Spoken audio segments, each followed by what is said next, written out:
Welcome to Ruins and Haunting Heritage. My name is Dr. April Bisa. I'm an associate professor of anthropology at Vassar College, and this is my archaeology seminar for the fall 2020 semester.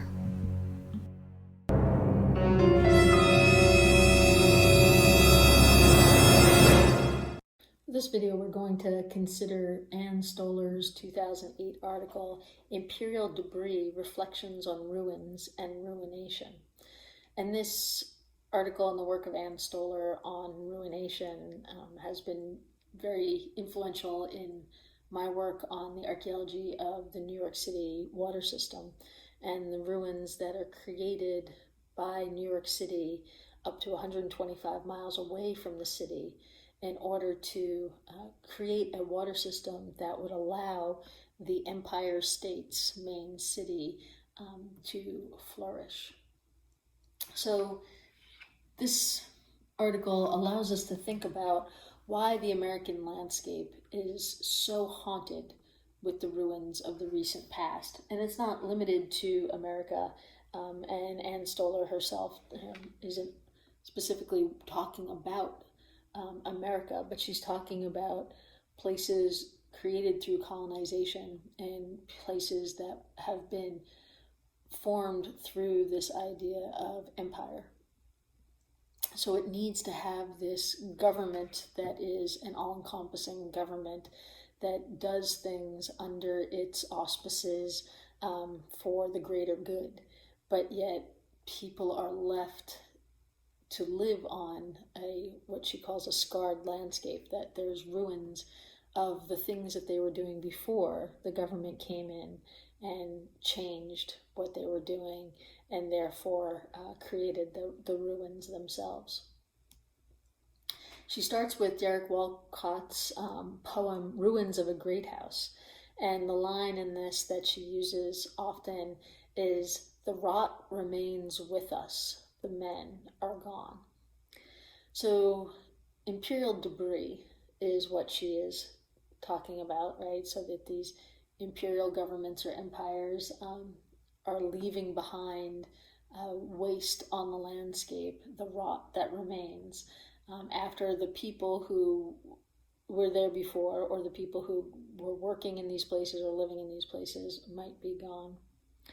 So she says on page 192 that imperial debris is a way of addressing the imperial process or processes that saturate the subsoil of people's lives and persist over a long durée. So Ann Stoller herself is a cultural anthropologist, but subsoil and long durée or long duration, long time periods are both very archaeological concepts. So this is kind of the intersection of cultural anthropology and archaeology here. She says on page 193, there is a need to refocus on the connective tissue that continues to bind human potentials to degraded environments and degraded personhoods, to the material refuse of imperial projects. At issue is the political life of imperial debris, the longevity of structures of dominance, and the uneven pace with which people can extricate themselves from the colonial order of things. So where she's not doing archaeology is that she's focused not as much on the ruins themselves, but in why they were created and how they're used today to reinforce these ideas of dominance. So the best way to prove to somebody that they should not act out of their social order is to destroy a place that's important to them and then leave the ruins there on their own landscape as a reminder of your power, right? So kind of the ruins of September 11th in the United States. If we had left the World Trade Center, the World Trade Towers the way they were, it would remind us, and how they were as destroyed, it would remind us of the power of the people who destroyed them. But to change them into a memorial that we created as a country ourselves through our government transforms that same ruin into a site of creation and remembrance of that things come after it instead of it being stopped in time, that there's nothing you can do, right? So the connective tissue that binds human potential to degraded environments and degraded personhoods in the material refuse of the imperial projects. So if there are ruins left on the landscape, how does it impact the people who are living around them? Right? That's where it's more cultural anthropology in what she's doing. Still on page 193, she says that imperial formations register the ongoing process of decimation, displacement, and reclamation.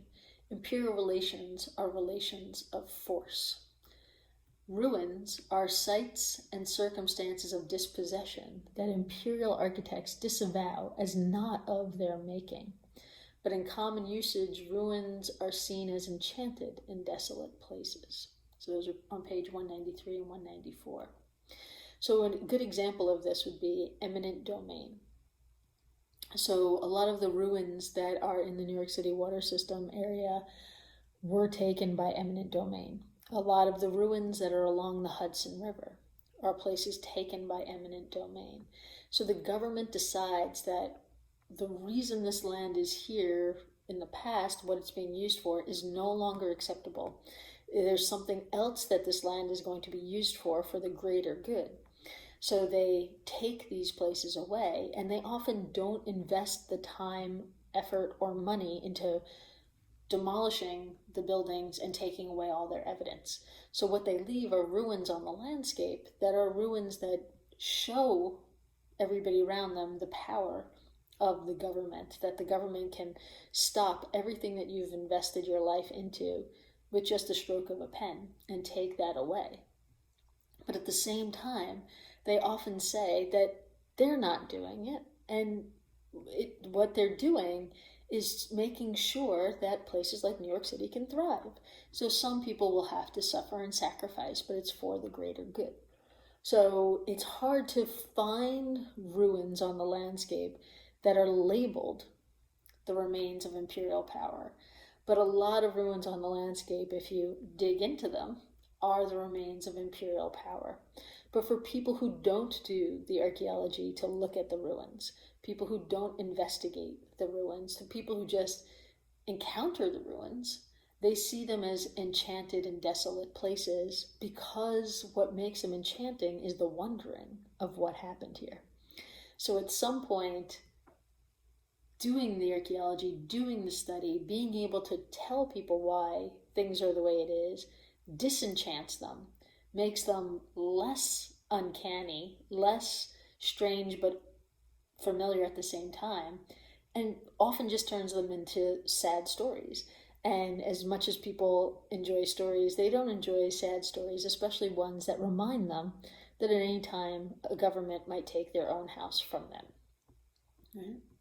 So on page 194, Stoller says, in thinking about ruins of empire, we explicitly work against that melancholic gaze to reposition the present in the wider structures of vulnerability and refusal that imperial formations sustain. So we all want to think that there's no way that could happen, that if I save up my money and I invest it in a house and I work on that house and I make it beautiful, that it's mine until I want to sell it, as opposed to a government could come in and say that there's going to be a power substation there and take it away from you. People don't want to hear that. So she uses the definition of to ruin as to destroy, to reduce to a state of poverty, or to demoralize completely. So she got that from a dictionary that she quotes here. So she says, so to ruin is a process and a violent one. So when you see a ruin on a landscape, you should be thinking about, well, what violent process created this ruin?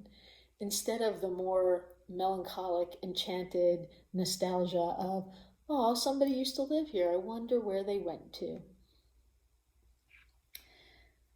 Says, ruins are at once products of the past imperfect that selectively permeate the present as they shape both the conditional, subjunctive, and uncertain futures.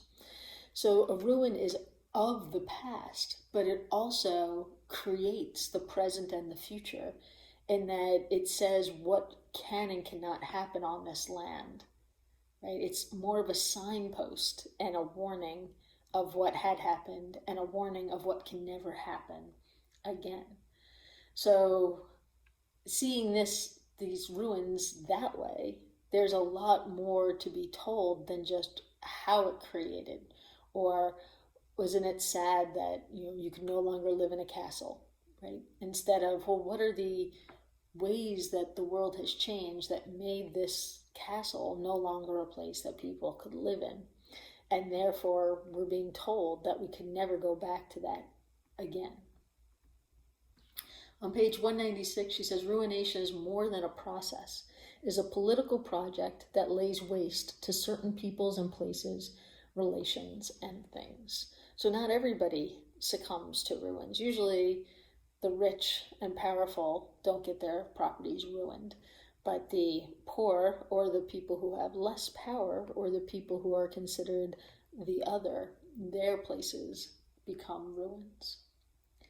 Page 196 to 197, what material forms do ruins of empire take when we turn to shattered peoples and scarred places rather than to their evocations and enchantments? So this is a direct, let's talk about ghost tours, let's talk about historic walking tours, let's talk about archaeological site tours. What happens when we start telling people that these places are not enchanted, but that they are about shattered peoples and scarred places? We often lose people's interest. That's not what people want to hear. On page 197, under what conditions are those sites left to decompose? Some remains are ignored as innocuous leftovers. Others petrify. Some become toxic debris. Others are stubbornly inhabited to make a political point, or requisitioned for a newly refurbished commodity, life for tourist consumption. So some ruins are just left and only certain people know that they're there. Other ruins are celebrated, like the ruins of the Colosseum in Rome, right? That is refurbished into a tourist site where it costs a lot of money to get in, and then the tours don't really have all that much to say. And it's more that you've been there, that you've seen it, that you've walked around it, that you've experienced it, that it is now lost a lot of its meaning that's connected to any of the history, but also the story of why is it still there? Why were other things demolished but the Colosseum left? That's not really the interesting thing that people are there for. Page 197 to 198, melancholy, compassion, and pity nourish imperial sensibilities of destruction and the redemptive satisfaction of chronicling loss. Ruins hold histories, but are less than the sum of the sensibilities of people who live in them. Instead, we might turn to ruins as epicenters of renewed claims, as history in a spirited voice, as sites that animate new possibilities, bids for entitlement, and expected political projects, or unexpected political projects. So maybe if we turn people away from this melancholy gaze of enchanted places and people become more aware of how ruins are created, maybe we could reduce how many ruins are created, and that it could be, hey, we see this ruin, we've learned from it, and now we could move forward to protect our places from being destroyed. So on page 200, what work does it do to identify these sites as ruins of empire?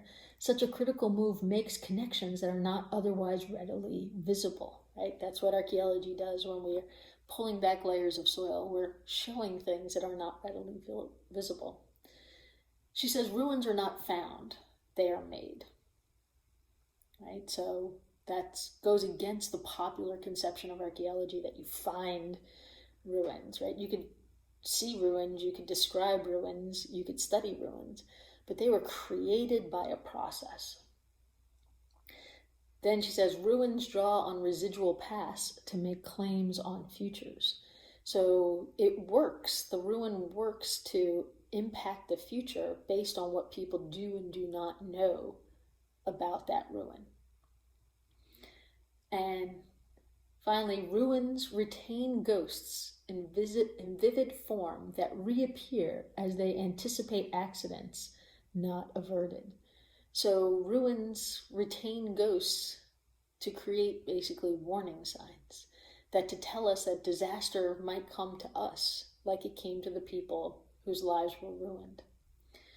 So she returns to Walcott, who she started with that poem, and says the decadence begins when a civilization falls in love with its ruins. So the danger here is the nostalgia, because she says on page 207, nostalgia is often about that which one has never known or ever seen.